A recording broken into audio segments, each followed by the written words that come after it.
karena kegiatan ini sangat menentukan tingkat efektivitas kerja setiap unit kerja yang ada di suatu organisasi. Penentuan kebutuhan logistik adalah segala kegiatan dan hak untuk merumuskan perincian dari perencanaan dan merupakan dasar serta pedoman dalam melakukan suatu tindakan tertentu di bidang kebutuhan peralatan dan perlengkapan. Penentuan kebutuhan merupakan perincian dari fungsi perencanaan. Bila mana perlu semua faktor yang mempengaruhi penentuan kebutuhan harus diperhitungkan. Bila terjadi kesalahan dalam penentuan kebutuhan logistik akan mempengaruhi kinerja organisasi secara keseluruhan. Kesalahan perencanaan ini sangat dapat mengakibatkan pemborosan keuangan organisasi.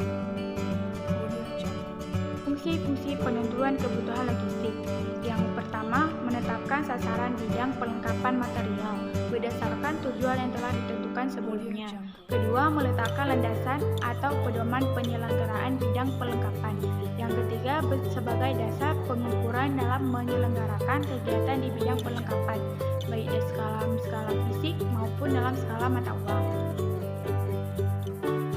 Dan materi yang kedua mengenai faktor-faktor yang mempengaruhi penentuan kebutuhan logistik. Faktor yang mempengaruhi penentuan kebutuhan perlu mendapatkan perhatian, antara lain yang pertama yuridis. Pada dasarnya, faktor ini meliputi tentang A. Peraturan-peraturan dan ketentuan serta batasan-batasan terhadap keamanan, desain, penyediaan barang, pengadaan, dan sebagainya. Yang B. Prosedur dan persyaratan dana-dana yang digunakan. Yang kedua, persyaratan proyek. Faktor ini mencakup tujuan proyek atau objektif proyek dan waktu tertentu, operasional dan administratif, kondisi lokasi, keadaan tanah, cuaca, geografis dan demografis, serta perhubungan atau transportasi, kondisi angkutan, perhubungan darat, laut, udara, serta pelabuhan. Ketiga, evaluasi sosioekonomi. Proses penentuan kebutuhan menurut pemikiran yang luas dan mendalam, terutama dalam hal evaluasi, untuk menentukan jenis-jenis teknologi yang akan digunakan dan evaluasi pengaruhnya terhadap kehidupan sosial ekonomi masyarakat, dengan mempertimbangkan aspek budaya dan faktor-faktor sosioekonomi. Diharapkan akan terjadi pemilihan dan penentuan teknologi tepat guna. Artinya, teknologi yang dipakai mampu mengatasi suatu problem tertentu atau beberapa problem yang dihadapi. Pengertian teknologi tepat guna semakin lama mencakup makna yang makin luas karena tergantung faktor ekonomi, sosial, dan budaya masing-masing daerah yang bersangkutan. 4. Evaluasi teknoekonomi.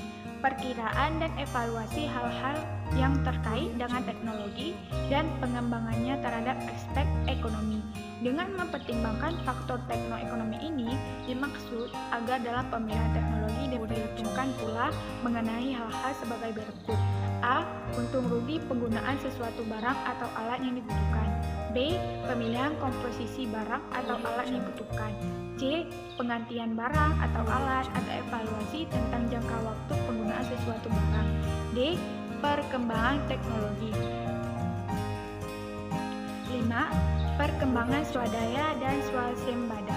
Faktor ini mengandung pengertian bahwa kebutuhan sesuatu proyek hendaknya sejauh mungkin dapat dipenuhi sendiri tanpa tergantung pada bantuan luar.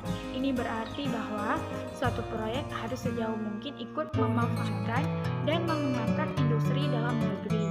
Pengutamaan ini bukan saja dilaksanakan dalam proses pengadaan barang, tetapi juga harus mencakup segala kegiatan dalam pengadaan jasa dan konstruksi.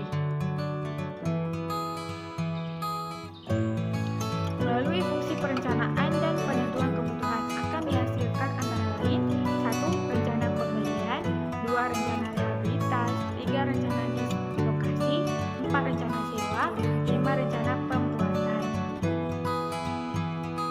Contoh, koperasi berasal dari kata kooperatif yang berarti